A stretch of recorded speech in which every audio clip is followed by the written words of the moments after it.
जब जेम्स लाइनेगर 2 साल के थे उसी टाइम से ही उनका बिहेवियर उनके पेरेंट्स को डरा देने और चौंका देने वाला था, और उनके पेरेंट्स को कुछ साल लग गए ये पता लगाने में कि जेम्स का बिहेवियर ऐसा क्यों है।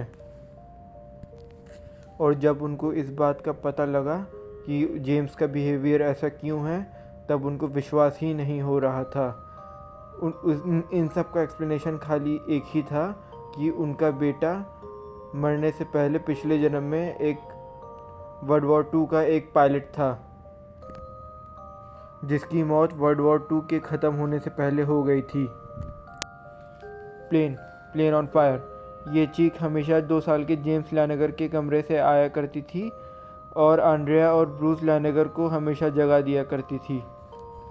आंड्रिया और ब्रूस लाइनेगर जब अपने बेटे को लेकर वर्ल्ड वॉर 2 म्यूज़ियम गए थे, उसके बाद वो एकदम परेशान हो गए थे, क्योंकि उसके बाद उनके बेटे जेम्स को प्लेन से एक ऑब्सेशन सा हो गया था। और आंड्रिया ने उससे भी ज़्यादा चौंका देने वाली बात ये बताई थी कि जेम्स प्लेन पर चढ़ने से पहले प्री फ्लाइट चेक कर रहा था। और आंड्रिया की माँ सबसे पहली पर्सन थी ये बताने वाली कि जेम्स को अपने पास्ट लाइफ की याद आ रही है। आंड्रिया ने जेम्स का एक और हैरान कर देने वाला किस्सा बताया था। जब उसने जेम्स को एक टॉय प्लेन ले आकर दिया था, उसने सीट के अंदर एक बॉम्ब जैसी चीज़ को पॉइंट आउट करके जब बोला था, तो जेम्स ने उसी टाइम उसको करेक्ट करते हुए बताया था कि ये बॉम्ब नहीं, ये ड्रॉप टैंक है। उसके बाद आंद्रिया की माँ ने एक काउंसलर थेरेपिस्ट कैरल बॉमन के पास जाने के लिए बोला, जिनको पुनर्जन्म पर विश्वास था। बॉमन की काउंसलिंग और गाइडेंस से उन्होंने जेम्स से अपनी पास्ट मेमोरीज शेयर करवाई, और ये ज़्यादातर तब होता था जब जेम्स अपने ड्राउजी ट्रांस स्टेट में रहते थे सोने से पहले, और ऐसा करते करते धीरे धीरे जेम्स के नाइटमेयर्स कम हो गए। और उन्होंने जेम्स की पास्ट लाइफ के बारे में कुछ एक्स्ट्राऑर्डिनरी डिटेल्स भी निकलवा ली थी, जैसे कि उसके प्लेन पर जापानीज़ ने अटैक किया था, और उसने उस जगह का नाम बताया जहाँ से उसकी वो बोट गई थी। उस जगह का नाम नटोमा था।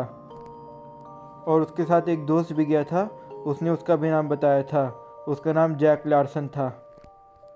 उसके बाद ब्रूस ने नटोमा और जैक लार्सन दोनों को ढूंढ निकाला। नटोमा बे एक छोटा सा एयरक्राफ्ट कैरियर था पैसिफिक में। जैक लार्सन आर्कसाना में रहता था।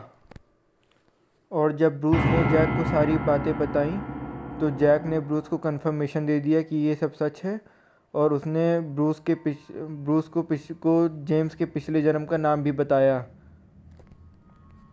उसका नाम था James 2, James S Houston junior. उसने जेम्स हस्टन जूनियर का नाम पूरा डिटेल्स के साथ बताया, और उसने उसकी बायोग्राफी भी पूरी उसको दे दी, और उसने जेम्स ह्यूस्टन की बहन का भी पता उसको दे दिया। फिर जब ब्रूस ने जेम्स को जेम्स ह्यूस्टन की बहन से मिलवाया, तब उसकी बहन ने भी ये कंफर्मेशन दे दी कि उसने उसको वो सब चीज़ें बताएं जो कि खाली उसको और उसके भाई को पता थीं। ऐसी और रियल स्टोरीज़ के लिए प्लीज़ सब्सक्राइब ज़रूर करें और इसे लाइक करना ना भूलें।